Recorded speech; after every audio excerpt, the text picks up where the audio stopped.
Ayan, for our recipe for today, sa ating Cajun chicken Alfredo with shrimp and sausage, we have 2 cups of heavy cream.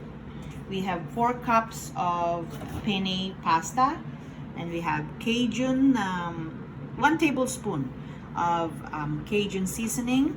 We have 1 cup of shrimp, 1 cup of sliced chicken breast, and 1 cup of sausage. Yan yung cut. And then 1 cup of parmesan cheese. And we also have 1/4 cup of fresh parsley. And then we have maybe 5 cloves of garlic. And we have 3 tablespoons of olive oil. Ayan ang ating recipe for today. Umpisahan na natin ang ating Cajun chicken Alfredo pasta or penne pasta with, I just added shrimp. It's an optional, but you can also do that. Alright, let's start.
Ayan guys, luto na ang ating Cajun penne pasta.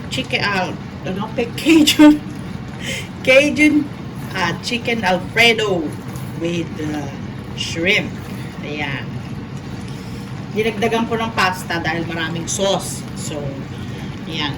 Dinagdagan ko na yung 1 litrong sauce para marami, di ba?